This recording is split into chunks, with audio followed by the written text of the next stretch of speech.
오늘 하나님의 말씀은 마태복음 1장 1절에서 17절까지의 말씀입니다. 아브라함과 다윗의 자손 예수 그리스도의 계보라. 아브라함이 이삭을 낳고 이삭은 야곱을 낳고 야곱은 유다와 그의 형제들을 낳고 유다는 다말에게서 베레스와 세라를 낳고 베레스는 헤스론을 낳고 헤스론은 람을 낳고 람은 아미나답을 낳고 아미나답은 나손을 낳고 나손은 살몬을 낳고 살몬은 라합에게서 보아스를 낳고 보아스는 루색에서 오벳을 낳고 오벳은 이새를 낳고 이새는 다윗 왕을 낳으니라.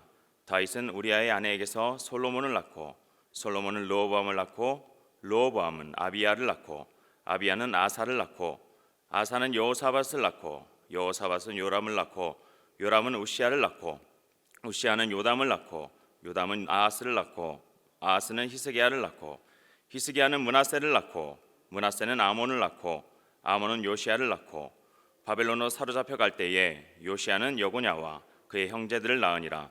바벨론으로 사로잡혀 간 후에 여고냐는 스알디엘을 낳고 스알디엘은 스룹바벨을 낳고 스룹바벨은 아비옷을 낳고 아비옷은 엘리야김을 낳고 엘리야김은 아소르를 낳고 아소르는 사독을 낳고 사독은 아킴을 낳고 아킴은 엘리옷을 낳고 엘리옷은 엘르아사를 낳고 엘르아사는 mat단을 낳고 mat단은 야곱을 낳고 야곱은 마리아의 남편 요셉을 낳았으니 마리아에게서 그리스도라 칭하는 예수가 나시니라.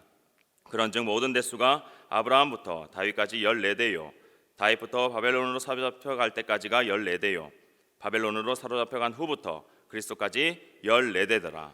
아멘.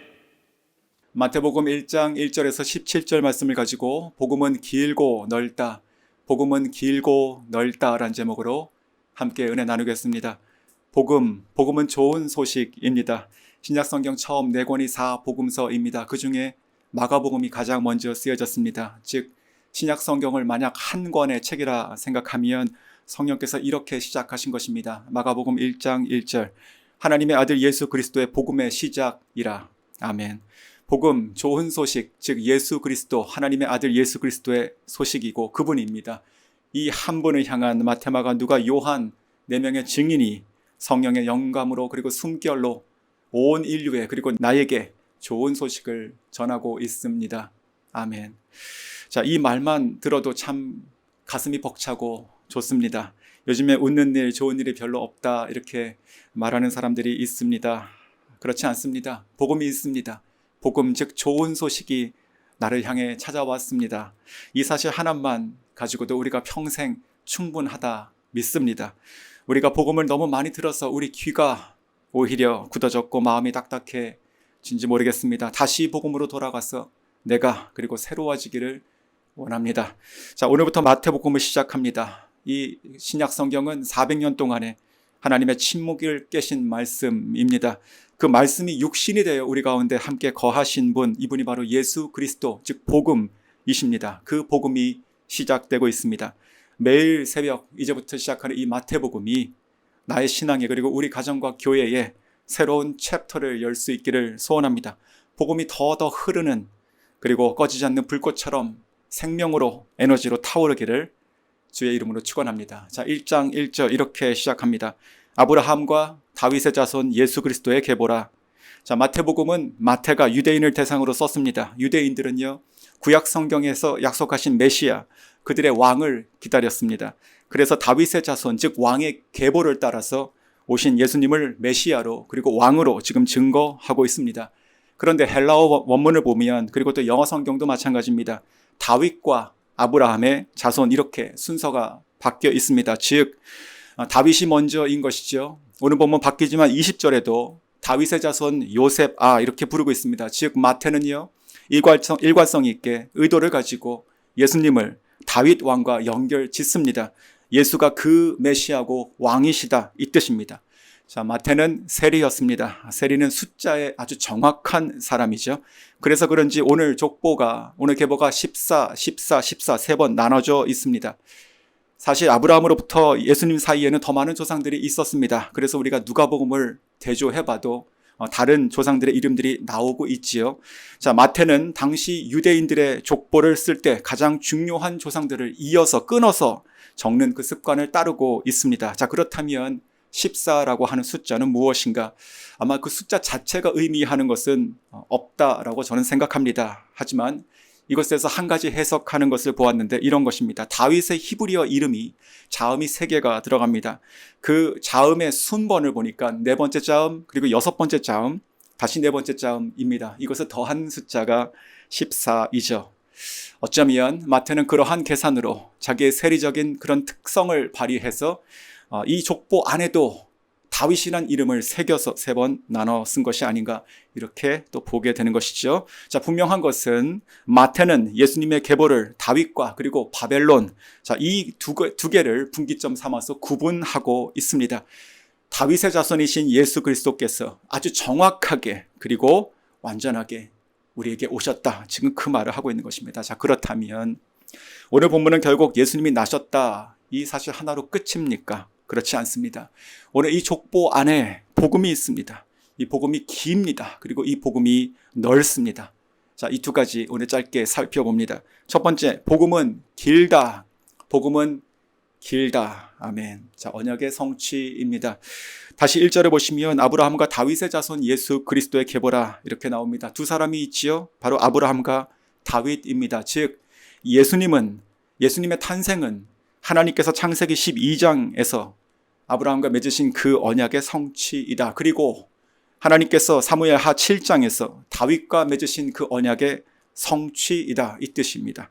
자, 이 2 언약을 성취하시며 하나님께서 창세기 3장에 처음으로 말씀하신 대로 여자의 후손, 즉 사람으로 태어나게 하셨다는 역사적인 사실을 지금 확인하고 있습니다. 자, 수천 년 전에 하신 약속의 말씀을 신실하게 그리고 정확하게 완벽하게 성취하신 분, 바로 하나님의 아들 예수 그리스도 복음입니다. 자, 이 관점에서 오늘 본문에 반복되고 있는 말 하나가 있습니다. 바로 낳고입니다. 낳고.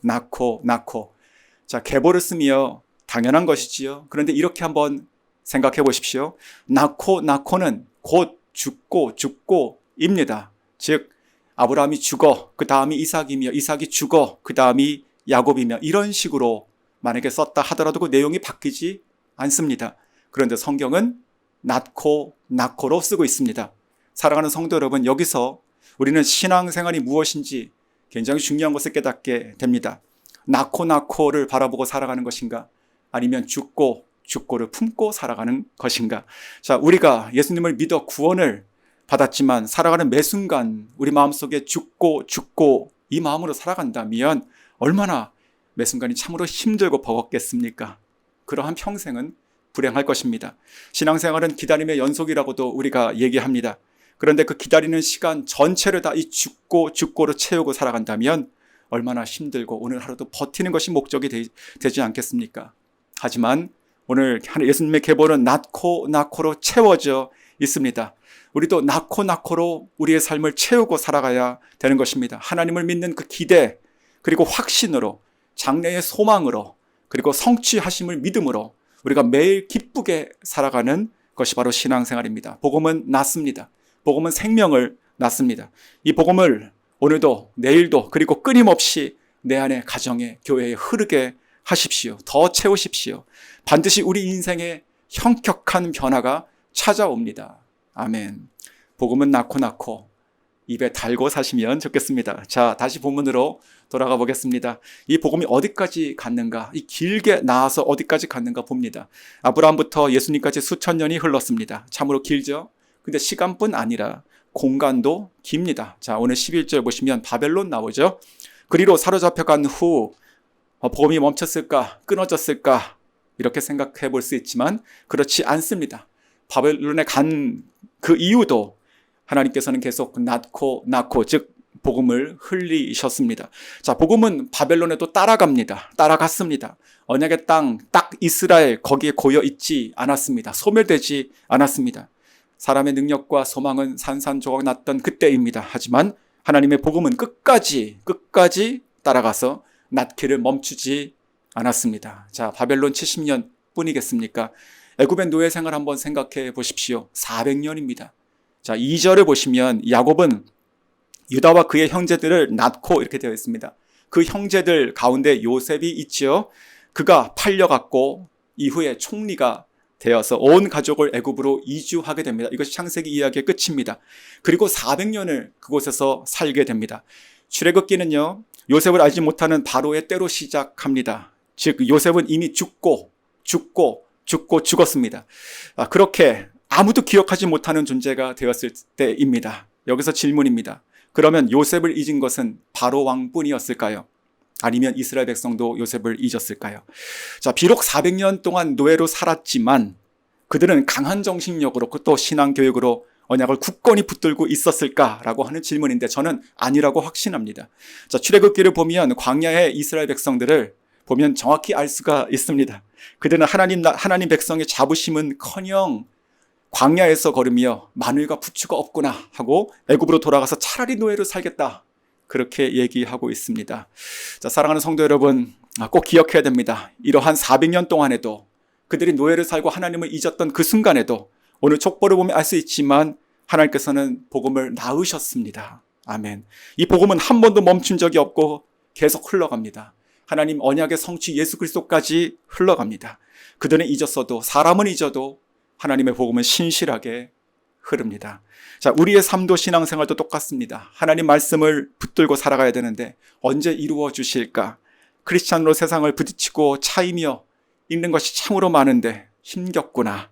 차라리 적당하게 세상과 조금 걸치고 또 타협하고 살아가도 괜찮지 않을까, 이렇게 생각할 때가 있곤 합니다.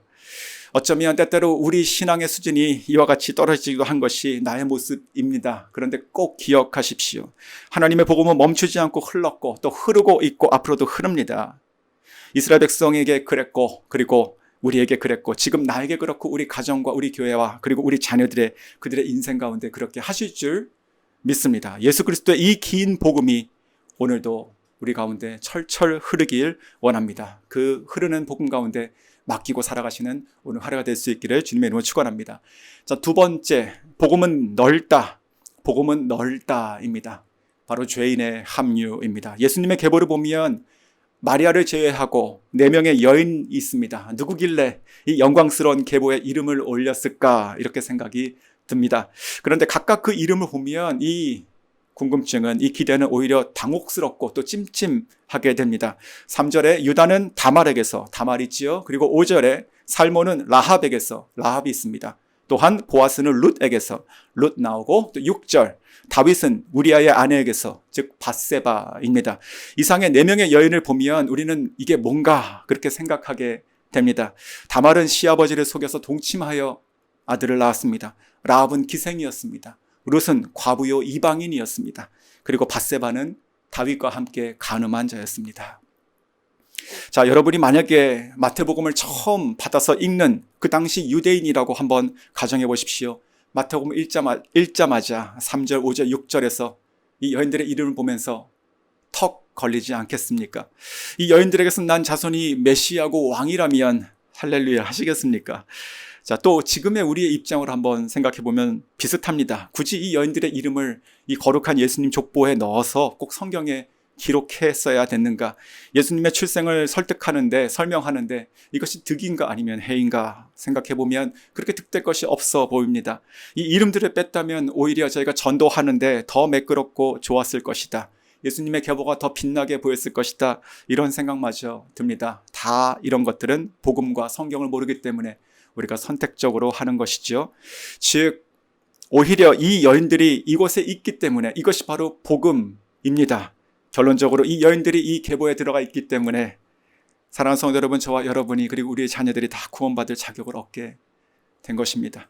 어떻게든지 우리는 수단과 방법을 가리지 않고 내 뜻을 이루려 했습니다. 속이고 도를 넘었습니다. 떳떳하지 못하고 어둡게 살았습니다. 그리고 나는 버림받았고 남겨졌으며 이방인과 같이 하나님께 아무런 자격도 없이, 아니 하나님도 모르고 살았습니다.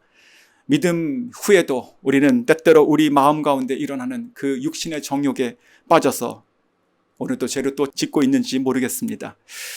다말도 라합도 그리고 룻도 밧세바도 결국 다 나입니다. 이것을 부인할 수 있는 분 아무도 없을지 믿습니다. 하지만 예수 그리스도의 이 계보는 넓게 흘렀습니다. 즉 죄인을 품었습니다. 아무 자격도 공로도 없는 나를 하나님께서 복음으로 끌어안으셨습니다. 이 사실을 우리가 깨달을 때 우리는 이 딱딱한 계보가 하나님의 끝없는 크신 사랑이라는 것을 깨닫게 되고 위대하신 은혜에 감사할 수밖에 없게 됩니다. 이 여인들은 더 이상 걸림이 아니요, 오히려 나로 눈물이 터지게 하는, 나를 복음 가운데 포함시키게 하는 하나님의 사랑이 됩니다. 말씀을 맺겠습니다. 그리스도께서, 우리의 메시아, 우리의 왕 되신 예수님께서 태어나셨습니다. 저와 여러분을 위해서 예수님께서 이 땅에 오셨습니다. 이 복음은 길게 그리고 넓게 흘렀습니다. 지금도 생명으로 지금도 흐르고 있습니다. 날개 왔고 내 안에 있으며 나로부터 흘러나갑니다. 오늘도 복음으로 살아나십시오. 그리고 복음으로 살아가십시오. 복음이 되십시오. 복음을 나으십시오. 이것이 하나님께서 저희를 향하신 뜻이요, 오늘 아침의 말씀입니다.